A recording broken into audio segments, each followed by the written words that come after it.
à toutes et à tous. Merci d'être aussi nombreuses et nombreux pour vous mobiliser pour la gare et pour le fret et pour le service public. Et quand on sait ô combien c'est compliqué de se mobiliser et de mobiliser autour de soi, ça fait énormément plaisir et chaud au cœur de voir qu'il reste de la combativité dans le pays. Quand j'ai entendu parler de ce dossier du fret,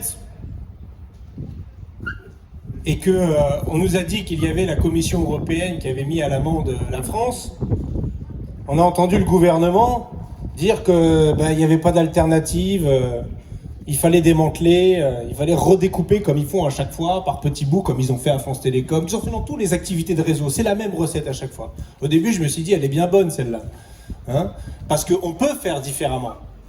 Évidemment qu'on peut faire différemment. Évidemment qu'on peut faire différemment, mais pour ça, ça a été dit par mon camarade conseiller régional Julien Point, il y a un petit détail dans l'équation, les traités européens, la concurrence libre et non faussée, le dogme de cette concurrence libre et non faussée. Regardez comment ils sont complètement devenus fous. Au nom de cette règle absurde, on va découper le fret, le privatiser et faire en sorte qu'il y ait moins de fret à la fin. A contrario de tous les enjeux écologiques du moment. Et ce sont les mêmes qui défendent, avec dogmatisme et détermination, la concurrence libre et non faussée comme étant la meilleure recette pour relancer tout ça, qui viennent vous expliquer qu'effectivement, ils ont des grands plans pour d'ici 2030, doubler le fret. Enfin voilà, ils vous racontent ce qu'ils ont bien envie de vous raconter. Sauf qu'à la fin, pourquoi ils font ça? Pourquoi ils font ça? On peut se dire, mais pourquoi? C'est complètement con. Pourquoi ils font une chose pareille? Le pognon.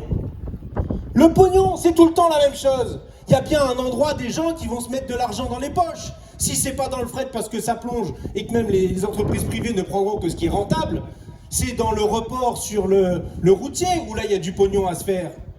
Et en plus en exploitant encore davantage les travailleurs, avec des travailleurs détachés dans des conditions ignobles. C'est ça le projet européen. Donc cette bataille ici à Somain, c'est pas juste la bataille de Somain.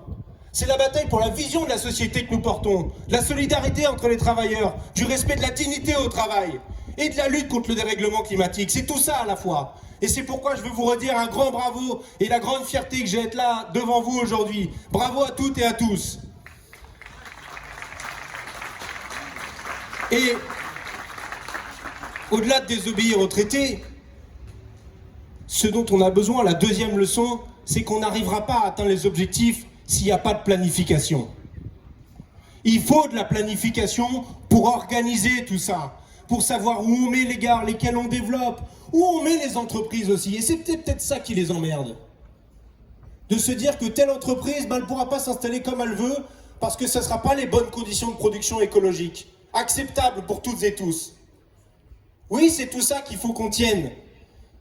Le peuple français, les Françaises et les Français ont le droit d'avoir voix au chapitre sur l'organisation de leurs services publics, de leur pays, des conditions de la production et de la distribution pour satisfaire leurs besoins.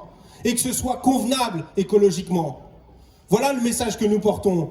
Et je dois dire que je suis heureux qu'avec la nouvelle Union populaire écologique et sociale, avec ce programme commun que nous avions défendu pendant les législatives, il y avait déjà dans ce programme tout le contenu que je viens de vous dire là. Il y a des débouchés politiques, on sait comment organiser ça. On saurait faire comment organiser ça. Alors tenez bon, on va finir par y arriver et on lâche rien. Merci Hugo, merci Fabien. Philippe Bernard pour Europe Écologie.